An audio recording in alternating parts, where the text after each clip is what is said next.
ছোটবেলায় যখন মেলা হতো তখন মেলায় যাওয়ার জন্য অনেক অনেক আগ্রহ ছিল। আর এখন এই আগ্রহটা কোথায় যে চলে গেছে। আসলে বয়সের সাথে সাথে মানুষের মন মানসিকতারও অনেক চেঞ্জ হয়। আসসালামু আলাইকুম, সবাই কেমন আছেন? Welcome to new blog. সবাই রাজিয়াস ফ্যামিলির পাশে থাকবেন। আপনারা যারা ব্রাহ্মণবাড়িয়া সদরে থাকেন তারা অবশ্যই বুঝে ফেলেছেন আমি কোন মেলাতে গিয়েছিলাম। প্রায় সপ্তাহ 10 দিন যাবত ব্রাহ্মণবাড়িয়া অবকাশে অবস্থিত মোটামুটি বড় ধরনের একটা মেলা হচ্ছে। যেহেতু মেলাতে অনেক ভিড় ছিল, আমি আমার 2 মেয়েকে সাথে নিয়েছি আর একজনকে বাসায় রেখে এসেছিলাম। আমার ছোট মেয়েকেও বাসায় রেখে আসতাম, কিন্তু সে অনেক কান্নাকাটি করছিল, যার কারণে তাকে আমি রেখে আসতে পারিনি, সাথেই নিয়ে আসতে হয়েছে। মেলাতে তেমন কিছু নিত্য নতুন জিনিস দেখিনি।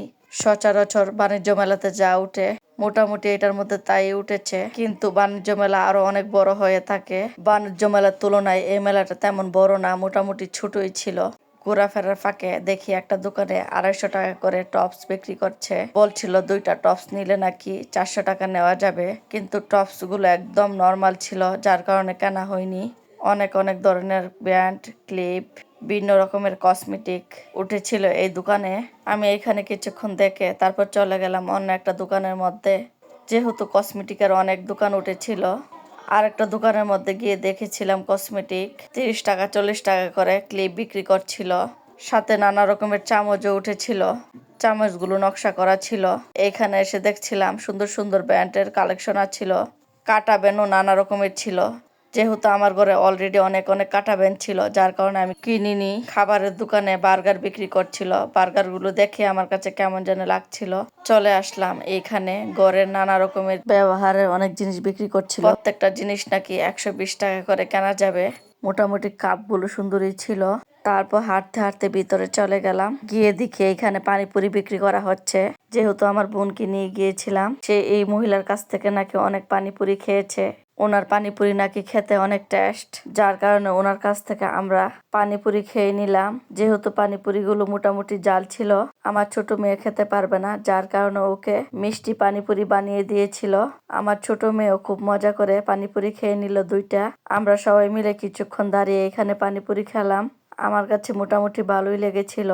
তারপর চলে গেলাম, এখানে নকশি পিঠা বানানো হচ্ছে, বিভিন্ন নকশা করা।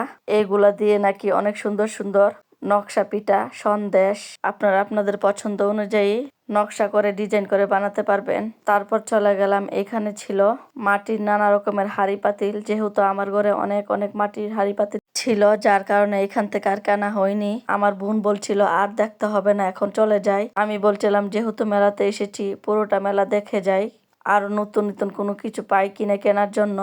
আমি ফুলের দোকান থেকে অনেক অনেক ফুলের টব কিনেছিলাম, সবগুলো কিনে আমি দোকানে রেখে এসেছিলাম। তারপর আমি পুরো মেলাটা ঘুরেছিলাম। এখন মোটামুটি আমাদের ঘোরাফেরা শেষ। এখন আমরা বাসায় যাওয়ার জন্য চলে যাব, যার কারণে ভিতর থেকে বের হয়ে যাচ্ছিলাম। আসলে যে কোনো জায়গায় একটু ঘোরাফেরা করলে মনটা অনেক ফ্রেশ হয়ে যায়। ভালোই লেগেছিল আজকের এই মেলায় ঘোরাফেরাটা। যেহেতু মেলাতে অনেক ভিড় ছিল, যার কারণে আমার মেয়েদেরকে কোনো রাইডে উঠাতে পারিনি। আমরা এখন রিক্সা ঠিক করে রিক্সার মধ্যে উঠে পড়বো। যেহেতু এখান থেকে সোজা আমাদের বাসায় চলে যাব, বাসায় বলতে আমার বাবার বাড়িতে চলে যাব। তারপর ওইখান থেকে কিছুক্ষণ সময় কাটিয়ে রাতের খাওয়া দাওয়া করে তারপর আমি আমার বাসায় চলে যাব। সবাই ভালো থাকবেন, আল্লাহ হাফেজ।